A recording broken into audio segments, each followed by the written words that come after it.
Alright, before we start, forget everything you think you know about blood sugar. Not because it is wrong, but because knowing the facts and understanding the system are two completely different things. Right now, tucked behind your stomach, there is an organ about the size of your hand doing one of the most important jobs in your entire body. It is called the pancreas, and its job is to make sure the sugar in your blood never gets too high or too low. Inside the pancreas are special clusters of cells, the islets of Langerhans. One type produces insulin, another produces glucagon. Together, they are the reason your blood sugar stays balanced every single minute of every single day. Now, here is where it gets interesting, because this system, as clever as it is, has one very specific weakness, and most of us are triggering it without knowing. So let me show you how it works. When you eat, carbohydrates break down into glucose and enter the bloodstream. Blood sugar rises. The pancreas detects this immediately, and then beta cells light up and release insulin. Think of insulin as a key. Every cell in your body has locks on its surface, which are called insulin receptors. When insulin fits into those locks, the door opens. Glucose enters. The cell gets energy. Blood sugar returns to normal. This cycle happens thousands of times across your life, without you thinking about it once. But here is the part nobody tells you. That key, insulin, can stop working. Not all at once, slowly, quietly, over the years. Now, the question comes, when does this system actually break? From where do things go wrong? Imagine you had a lock on your front door and someone rang your doorbell hundreds of times every day, every year. At some point, that lock starts to wear down. It gets harder to turn. The door becomes stiff.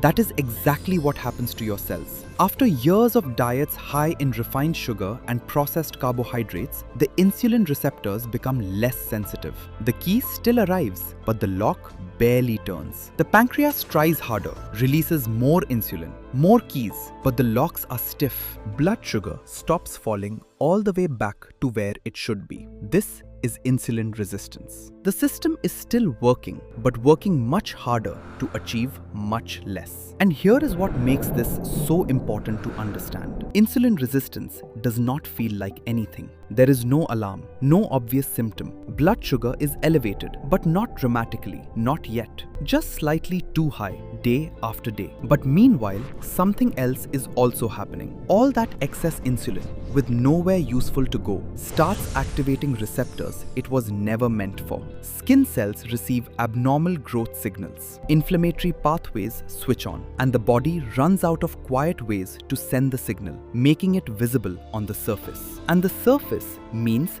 the skin. The dark patch on the skin is not the beginning of the problem. It is the body's final attempt to be heard after years of quieter signals. The skin is the report. The failure of internal regulation is the story. So the question is, what was happening in the years before the skin changed? And more importantly, what can turn this around? Food first.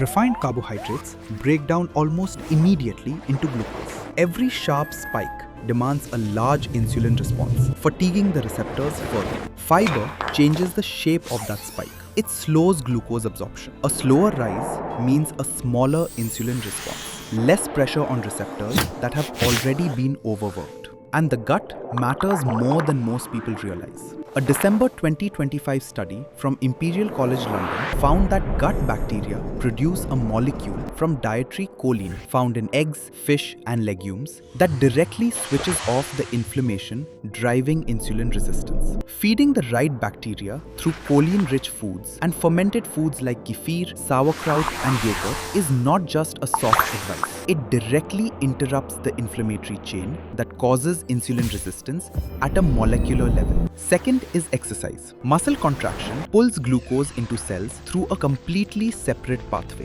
one that bypasses the stuck lock entirely. And recent research comparing weightlifting to running found that resistance training outperformed endurance exercise like running on every metabolic measure. More visceral fat reduction, better glucose tolerance, and greater insulin sensitivity improvement. Both help, but if you had to choose one, weights win. Third, sleep. And this one is underestimated. Even a single night of 4 hours of sleep is enough to trigger insulin resistance in multiple metabolic pathways in an otherwise healthy person by the very next morning. Sleep is not recovery. It is when the body resets its entire insulin signaling system. 7 to 9 hours is not a luxury. It is for maintenance. So, fiber, the right gut bacteria, resistance training, sleep. None of them touch the insulin receptor directly. All of them change what it does. Every system in your body is built to self-correct. The liver, the pancreas, the gut, the skin, all are designed from the beginning to find balance if you give them the right conditions. Insulin resistance is not your body giving up. It is your body asking for different conditions. Give them.